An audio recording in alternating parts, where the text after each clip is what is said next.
వ్యవసాయం అంటే ఎప్పుడూ ఒకే రకమైన పంటలు వేసి నష్టపోవటం కాదు. కాలానికి తగ్గట్లు మార్కెట్ డిమాండ్ను బట్టి పంటలు మార్చేవారే అసలైన స్మార్ట్ రైతు.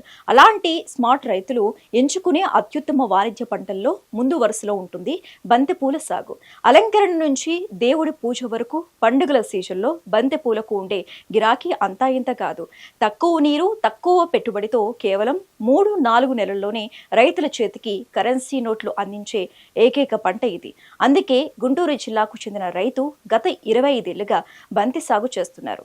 ఎకరం విస్తీర్ణంలో 2 రకాల బంతి పూలను సాగు చేస్తూ లాభదాయకమైన ఆదాయాన్ని అందిపుచ్చుకుంటున్నారు. ఆ రైతు సాగు వివరాలు మీకోసం.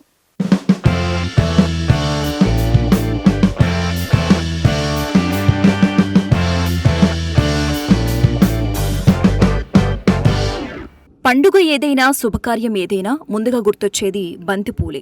మన దైనందిన జీవితంలో దేవుడి పూజ నుంచి పెళ్లిళ్ల డెకరేషన్ల వరకు బంతిపూలకు ఉన్న డిమాండ్ అంతా ఇంత కాదు. వ్యవసాయంలో తక్కువ సమయంలో తక్కువ పెట్టుబడితో చేతికి డబ్బులు అందించే కమర్షియల్ పంటల్లో బంతి సాగు మొదటి వరుసలో ఉంటుంది. మన రైతులు వరి, పత్తి లాంటి పంటలు వేసి 6 నెలలు నిరీక్షిస్తారు. ఒక్కోసారి వాతావరణం అనుకూలించగా తీవ్ర నష్టాలు కూడా చవిచూస్తారు. కానీ పూల సాగు అలా కాదు. తక్కువ సమయంలోనే అధిక లాభాలు తెచ్చిపెట్టే పంట బంతి. అందుకే గత 25 ఏళ్లుగా బంతి సాగు చేస్తున్నారు గుంటూరు జిల్లా పెనుమాకకు చెందిన రైతు పరిటాల.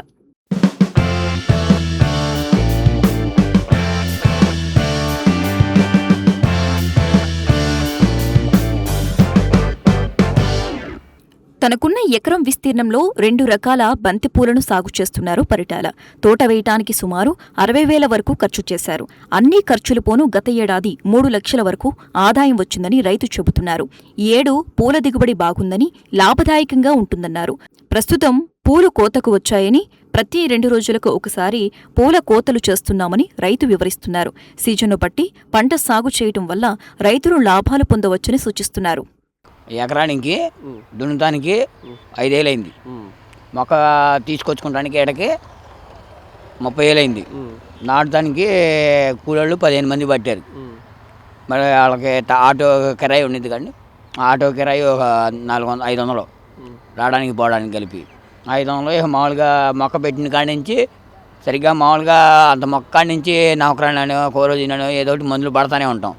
పట్టినాక మామూలుగా ఏదైనా చీడపీడ పురుగులు ఉన్నాయనుకుంటే ఇంకా డోసు ఎక్కువ మేసి పట్టుకుంటామేనండి. ఇప్పుడు ఎకరానికి 8 ట్యాంకులు పడతాయి టైం అంతా అయితే.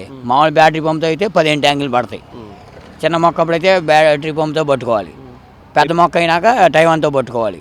వేసినాక 2 నెలల 10 రోజులకి మొక్క కనపడతానే ఉండేదండి. ఇప్పుడు కోతం ఇప్పుడు స్టార్ట్ చేసామంటే ఇవాళ కోసి మళ్ళీ రేపు ఆగి ఎల్లుండి కోపియడమని. రేటు ఉందని మార్కెట్ అని ఫోన్ చేస్తే ఇక పెద్ద పెద్ద పువ్వు వల్ల మళ్ళీ ఒకసారి ఏరుస్తామండి. లేకపోతే ఇక ఆపేసేయడం. 30 సంవత్సరాల నుంచి సాగు చేస్తున్నాం మేము. అది బంతి తోట అని లేకపోతే మొలకలని చేస్తూనే ఉంటాం. ఇట్లా మామూలుగా యాక్చువల్గా 3 నెలలు వచ్చిందండి కాపు. 3 నెలలు బాగా వచ్చింది. ఇక తర్వాత అక్కడ నుంచి చిన్న పువ్వు అయిపోయినాక ఇక నీళ్ళు పెట్టుకోవాలండి. కింద భూమికి నీళ్ళు పెట్టుకుంటే చల్లదనానికి మొక్క ఎఫెక్ట్ కాకుండా ఉండిద్ది. లేకపోతే ఎఫెక్ట్ కొట్టిద్ది. ఎకరానికి కనీసం 45-50 అయిందండి. మందు కట్టలకు కానీ దేనికన్నా కానీ ఒక 55 అయినాయి. 55 సోపులు అయిన వాళ్ళకి ఒక 10 ఏళ్ళు అయినాయి. 10 ఏళ్ళు అయితే 60,000 పెట్టుబడి పెట్టాం కాబట్టి 60,000 వస్తే రేటు ఉంటే వస్తాయి. లేకపోతే కాపాడ బలానికి కట్టరేసేసుకుంటామేనండి. 4-5 కోతలు చూసి. మొన్న 40 ఉందన్నారు, నిర్ణయం 20 రూపాయలు ఉందన్నారు. ఇప్పుడు అసలు ఏం లేదు. బంతి సాగుకు నీరు నిలువని, మురుగునీటి పారుదల సౌకర్యం ఉన్న ఇసుకతో కూడిన గరప నేలలు, ఎర్ర నేలలు చాలా అనుకూలం. నేల pH విలువ 7.0 నుంచి 7.5 మధ్య ఉండాలి.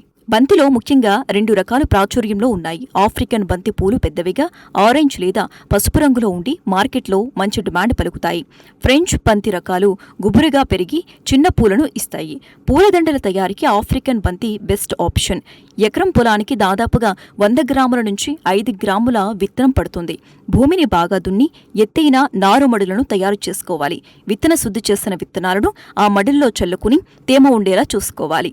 విత్తిన 25 నుంచి 30 రోజుల్లో నారు ప్రధాన పొలంలో నాటుకోవటానికి సిద్ధమవుతుంది. ఎకరం జనవరి 7వ తారీఖు చిన్న మొక్క కాడ నుంచి మందు పడతా ఉండాలి. 3 నెలల దాకా పట్టాలి. కోసినా కూడా 2 సారి కోసినా మందు పడతానే ఉండాలి. పురుగులు ఉంటాయి, పురుగులు తినేస్తూ ఉంటాయి. దానికి మందు పడతా ఉంటే పూలు కూడా బాగుంటాయి, ఇచ్చినవి కూడా పెద్ద పెద్దవి ఉంటాయి. 3 నెలలకి వచ్చేస్తాయి తోట. 2 రోజులకు ఒకసారి, 2 రోజులకు ఒకసారి, 3 రోజులకు ఒకసారి కొత్తనే ఉంటాం. 2 రకాల పూలు. ఎకరం వేయటానికి 15 మంది పట్టారు. సాల్లో నీళ్లు వదిలి వేయాలి మొక్క. 15 మంది పట్టారు. 45,000 అయింది. రేటు ఉంటే మనకి మిగిలిద్ది. ఇదే కాదు వేసింది, అది ఆ పక్క కూడా ఉంది. ఆ రోడ్డు బారిన కూడా ఉంది. దాని మీద డబ్బులు బాగా వచ్చినాయి. ఎన్ని సంవత్సరమే అయింది అది కూడా వేసి. నారు నాటే ముందు ప్రధాన పొలాన్ని 2-3 సార్లు మెత్తగా దున్ని ఎకరానికి 8 టన్నుల పశువుల ఎరువు వేసి కలిగి దున్నాలి. ఆఫ్రికన్ బంతి రకాలను సాళ్లకు మధ్య 60 సెంటీమీటర్లు, మొక్కల మధ్య 40 సెంటీమీటర్ల దూరం ఉండేలా నాటుకోవాలి. మొక్కలు నాటిన వెంటనే నీటి తడి ఇవ్వాలి. ఈ సాగులో దిగుబడిని డబుల్ చేసే టెక్నిక్ పించింగ్. మొక్క నాటిన 35 రోజుల నుంచి 40 రోజుల దశలో మొక్క నిటారుగా పెరగకుండా దాని తలకాయను చేత్తో తుంచేయాలి.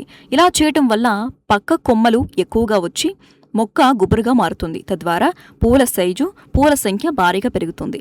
బంతి పంటను ప్రధానంగా ఆశించేది ఎర్రనల్లి, పూలను తొలగించే పచ్చపురుగు, అలాగే ఆకుమచ్చ తెగులు కూడా వస్తుంది.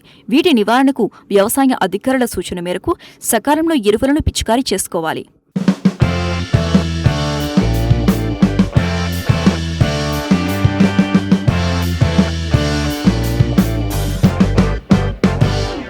మొక్క నాటిన 60 రోజులకు పూలు కోతకు వస్తాయి.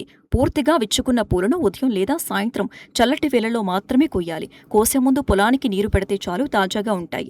సరైన యాజమాన్య పద్ధతులు పాటిస్తే ఆఫ్రికన్ బంతి రకాలు ఎకరానికి సగటున 4 నుంచి 6 టన్నుల దిగుబడిని ఇస్తాయి. పండుగల సీజన్లో కేజీ పూలు 50 పలికిన ఎకరానికి సులభంగా 2 నుంచి 3 లక్షల వరకు ఆదాయం వస్తుంది. ఖర్చుల పోను రైతుకు తక్కువ వ్యవధిలోనే కనీసం 1.5 లక్షల వరకు నికర లాభం పొందవచ్చు.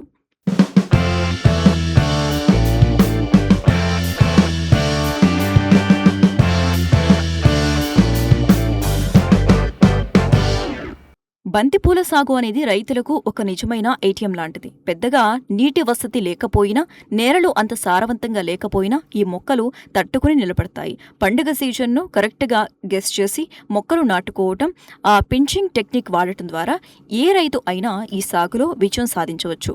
కేవలం 3-4 నెలల్లో చేతికి డబ్బులు రావాలంటే బంతి సాగుకు మించిన ఆప్షన్ మరొకటి లేదు.